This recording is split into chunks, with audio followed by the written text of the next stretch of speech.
Hi friends, welcome back to homemaker lifestyle vlogs. இன்றைக்கி நம்ம என்ன video பார்க்க போகிறோன்னா, நிறைய பேர் சொல்லுவாங்க எனக்கு மட்டும் ஸ்ப்ரவுட் பண்ணவே தெரியல, நான் பண்ணால் மட்டும் பெர்ஃபெக்டாக வரமாட்டேங்குது அப்படின்னு சொல்கிறவங்களுக்கான சொல்கிறீங்கள்ல. ஸோ அவங்களுக்கான வீடியோ தான் இது. ஸோ வீடியோ ஃபுல்லாக பாருங்கள், நான் எல்லா டீட்டெயிலாக எக்ஸ்பிளைன் பண்ணியிருக்கேன். அதுக்கு நீங்கள் வந்து பச்சைப்பயிர் எடுத்துக்கோங்க. பச்சைப்பயிரில் நீங்கள் ஸ்ப்ரவுட் பண்ணணும்னு விரும்புனீங்கன்னா பச்சைப்பயிர் எடுத்துக்கலாம். அப்படி இல்லைனா உங்களுக்கு எந்த பருப்பு வேணுமோ பயிர் வேணுமோ நீங்கள் எடுத்துக்கலாம். இப்போ பச்சை பயிரை நான் ஓவர் நைட் நல்லா ஊற வச்சுருக்கேன்.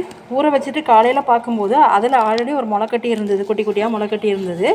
ஸோ இதனால் கழுவிக்கோங்க. நீங்கள் கழுவி ஊற வச்சாலும் சரி, இல்லை ஊற வச்சுட்டு கழுவினாலும் சரி, நல்லா கழுவிக்கோங்க. ஒரு 4-5 டைம் நல்லா கழுவிட்டு நீங்கள் இந்த மாதிரி அடியில் ஓட்ட ஓட்டையாக இருக்கும் தெரியுமா, இந்த மாதிரி ஒரு பாத்திரம் எடுத்துக்கோங்க. அப்படி இல்லைனா ஜல்லடை மாதிரி இருக்கும். ஸோ அந்த மாதிரி கூட எடுத்துக்கலாம் நீங்கள். அதாவது சின்ன சின்ன கண்ணாக ஓட்டை இருக்கிற ஒரு பாத்திரம் எடுத்துக்கோங்க. எடுத்துகிட்டு நீங்கள் அதில் இது நல்லா தண்ணியை நல்லா வடிச்சிடணும். நம்ம வடிச்சிட்டு அந்த பச்சைப்பயிரை போட்டுட்டு நல்லா கிளறி விட்டுக்கோங்க. நல்லா ஈவனாக ஸ்ப்ரெட் ஆகிற மாதிரி நல்லா கிளறி விட்டுக்கோங்க. கிளறி விட்டுட்டு இப்போ நம்ம என்ன பண்ண போகிறோம் அப்படின்னா, ஒரு தட்டு, அதாவது நல்லா அடியில் நல்லா சர்ஃபேஸில் இருக்கிற மாதிரி ஒரு நல்ல தட்டு எடுத்துக்கோங்க. தட்டு எடுத்துகிட்டு அதில் நல்லா விரல் முங்குற அளவுக்கு தண்ணி ஊற்றிக்கோங்க. தண்ணி ஊற்றிட்டு அதுக்கு மேலே இந்த ஜல்லடை இருக்கு இல்லையா, அந்த ஓட்ட உள்ள பாத்திரம், அந்த பாத்திரத்தில் பச்சைப்பயிர் வச்சுருக்கோம்ல, அந்த பாத்திரத்தை நம்ம அதில் வச்சிடணும். வச்சுட்டு இதில் வந்து காற்று போகாத அளவுக்கு ஒரு மூடியை வச்சு நல்லா மூடிக்கோங்க. மூடிட்டு சின்ன கேப்பு கூட இருக்கக்கூடாது.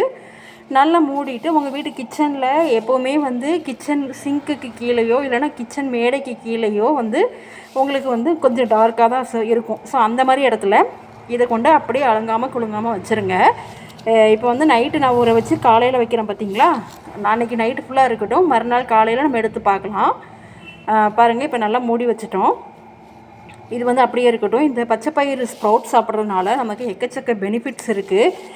வந்து இதில் நிறைய ப்ரோட்டீன் இருக்குது, நம்ம நல்ல ஃபைபர் இருக்குது. ஸோ அதனால் கண்டிப்பாக இதை வந்து வெயிட் லாஸ் பண்ணுறவங்களும் சரி, நார்மலாக நீங்கள் டயட்டில் இருக்கிறவங்களும் சரி, கண்டிப்பாக இதை சாப்பிட்லாம். இப்போ மறுநாள் காலையில் நம்ம வந்து பார்க்கலாம் நம்ம எந்த அளவுக்கு நமக்கு பச்சைப்பயிர் ரெடியாக இருக்குதுன்னு சொல்லிட்டு. பாருங்கள், சூப்பராக முளைவிட்டு நல்லா இருக்குது. அடியில் உள்ள தண்ணியுமே நல்லா ட்ரைன் ஆகிருக்கு பாருங்கள். ஸோ இந்த மாதிரி நல்லா முளைவிட்டு வந்திருக்கு. கண்டிப்பாக உங்களுக்கு வந்து பச்சைப்பயிறு நான் போட்டு எனக்கு வரல அப்படிங்கிறவங்க கண்டிப்பாக இந்த டிப்ஸை ஃபாலோ பண்ணிக்கோங்க.